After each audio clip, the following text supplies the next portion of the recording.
in the interest of everyone's time, I'm going to try to keep this story short, not for the less importance of the topic at hand here, because, well, it's another promise made and another promise delivered on behalf of President Trump, because, yeah, it looks like the war that has been going on for 2/3 of my entire lifetime is going to be winding down. Trump to cut troop levels in Afghanistan, but stops short of a full withdrawal. And I think that's pretty much what everybody was kind of gunning for at this point, because why do we have such a huge military presence in Afghanistan at this point, nearly 20 years on? Like, for God's sakes, if you guys have switched to a point of peacekeeping and training, it's time to take off the training wheels here, guys. Let's fucking understand that I can't be there to hold your fucking hands there for the rest of the time.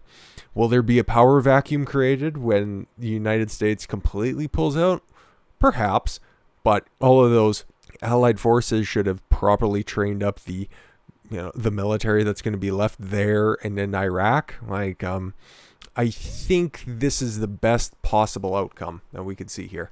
President Donald Trump will sharply reduce the number of U.S. forces in Afghanistan from 4,500 to 2,500 by mid-January, the Pentagon announced on Tuesday, stopping short of a threatened full withdrawal from America's longest war after fierce opposition from allies at home and abroad. Well, okay.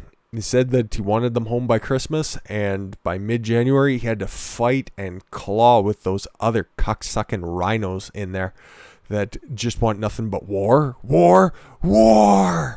Yeah, that's not what Trump's about, by the way.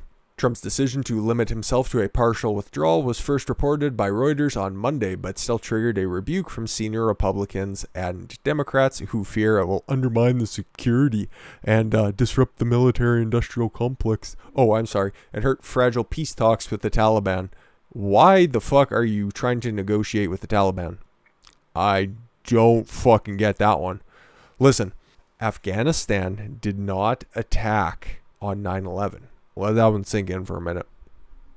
That was done by a bunch of Saudi Arabians and Islamic extremists. Those were Al-Qaeda and the Taliban.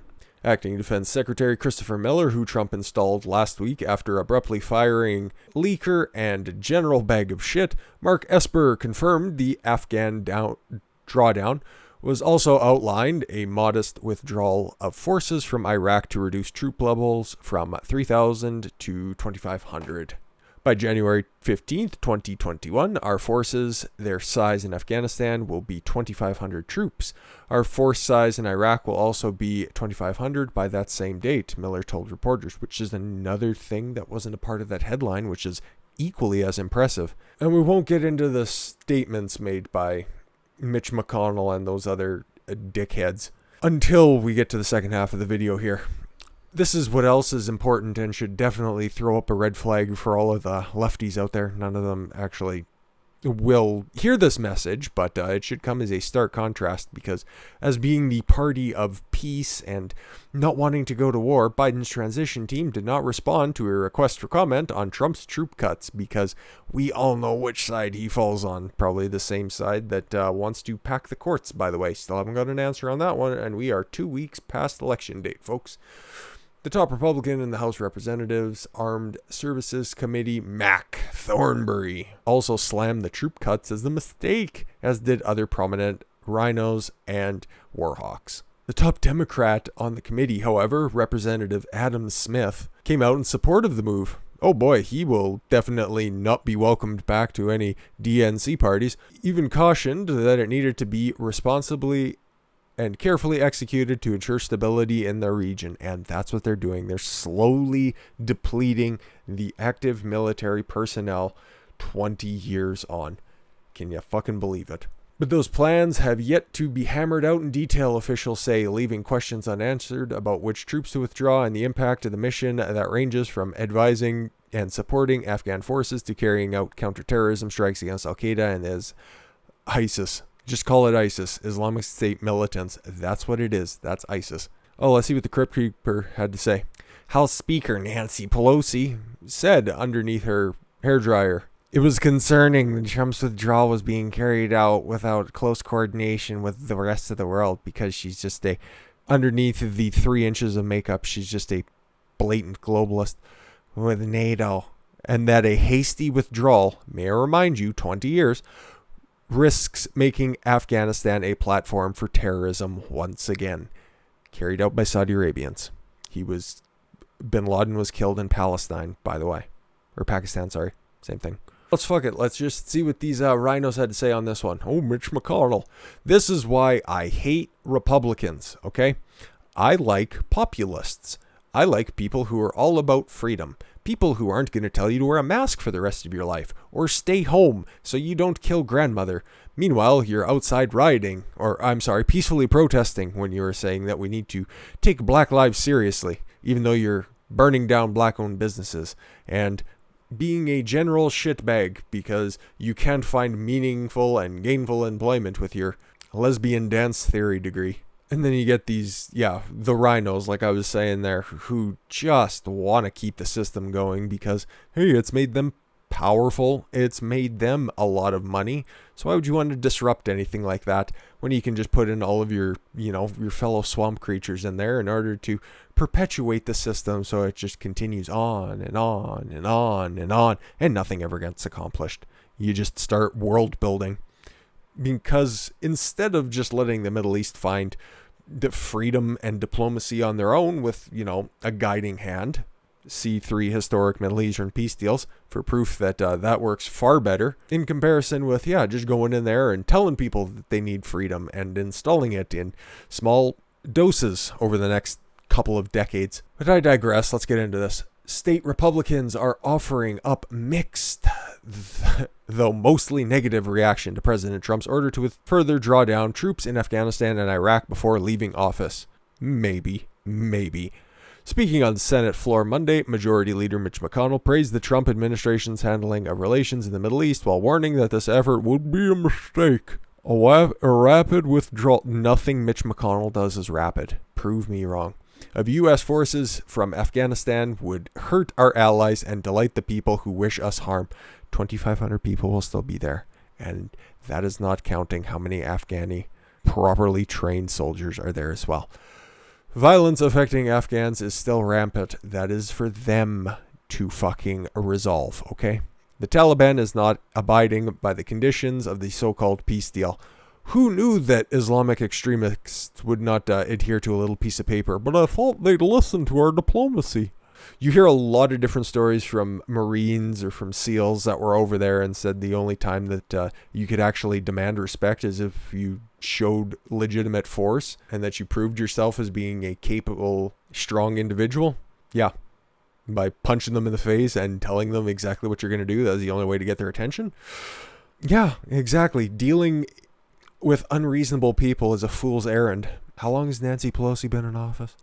The consequences of a premature American exit 20 years on would likely be even worse than President Obama's withdrawal from Iraq in 2011, which fueled the rise of ISIS and a new round of global terrorism. Yeah, that's how you don't do it. You don't just pull the plug. You make sure that there is a reasonable training and that there's a reasonable people in there in order to make sure that there isn't a power vacuum created. Kind of like what you're seeing right now in New York City. There is a huge power vacuum because nobody's taking responsibility for anything. That's not what President Trump's doing here. 2,500 troops are going to be staying there. It would be reminiscent of the humiliating American departure from Saigon. What the fuck are you talking about? You guys didn't want to fucking glass Vietnam, so yeah, we're just going to pull out. Because China and the USSR just keep funding this worthless endeavor. McConnell also noted that while support for withdrawing troops is bipartisan, the view was still only held by a small minority in both parties because they just want the system to go on and on and on. You see, the GOP sucks as much dick as the Democrats do. Never forget it. In a brief interview with Politico Monday, Acting Senate Intelligence Committee Chairman Little Marco Rubio referenced McConnell's Saigon warning. This is why you have all of those fucking neocons who were within the days right after the election saying that we should run Marco Rubio in 2024. Get your head out of your ass. The concern it would turn into a Saigon-type situation where it would fall very quickly, and then our ability to conduct operations against terrorist elements in the region could be compromised. That's my primary concern right now. Fuck off. Fuck off. It's a totally different situation. You've been training people there for, I'll say it again, the better part of 2 decades. And how long was the Vietnam War? Yeah, not even half that long.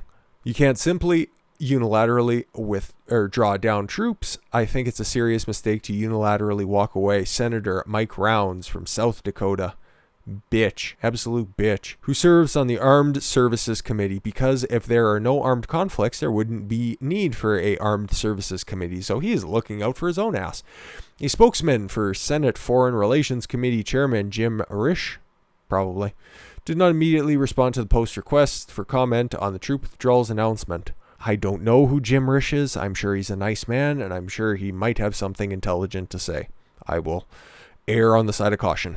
Senator John Barrasso from Wyoming, who serves on the committee, has traveled to Afghanistan with Trump, said he is hoping that the president listens and takes advice from the men and women on the ground, the commanders in the field. And that's why there isn't a big, beautiful 20-foot cement wall, because he listened to the border guards and said, yeah, we've got to be able to see through this shit. And there's no point in putting a fence or a wall where nobody's, trying to cross, and it's completely forested area, and we do a good job patrolling it anyways. That's why there's more bullard fencing and slats. So he does do that. Way to pay attention, John.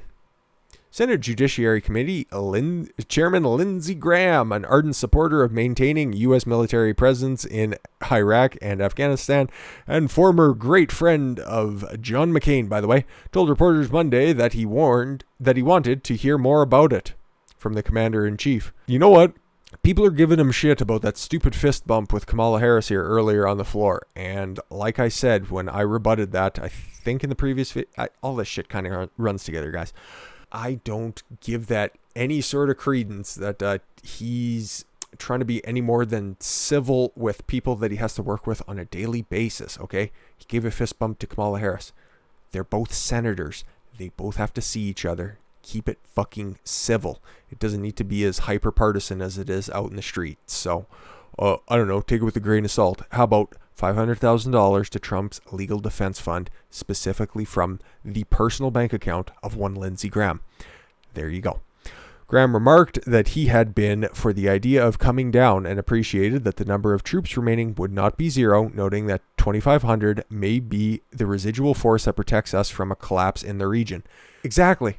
Okay? Yeah. You know what? I won't stick up for McConnell because he does a bunch of shady shit in Kentucky and in the Senate. He's been there for fucking ever. He rivals Biden in time spent there. And you know what? Maybe this turn for Lindsey Graham is legitimate, because when he went off on Brett Kavanaugh, everybody learned his name who wasn't necessarily familiar with his work, and realized it used to be an old McCainite, but now he's, you know what? He's ride or die with Trump, and I can appreciate that. That is a dude who has, maybe he's changed his position publicly, and he's totally different behind the scenes. I'm willing to accept that, but what he's putting out there right now, he's definitely backing up his rhetoric, and I can appreciate that. And I definitely appreciate the drawing down of hostilities in the Middle East, because there's legitimate peace out there, and keeping a much more fruitless war on the go for the only reason of, war profiteering doesn't really seem to be flowing with the future of the world. So, the future of the world I would like to see. We'll put it at that instead of this globalist takeover.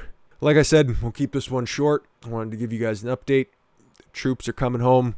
It's going to be a great time for everyone. And this is happening even before inauguration date. So this is 100% going to happen. And yeah, we'll end on a good note today. Doesn't happen very often, so we'll take advantage of it while we can. I thank you all very much for the gift of your time. I've been Don Consuelo. I want you to follow your gut and get after it. Take care, everyone.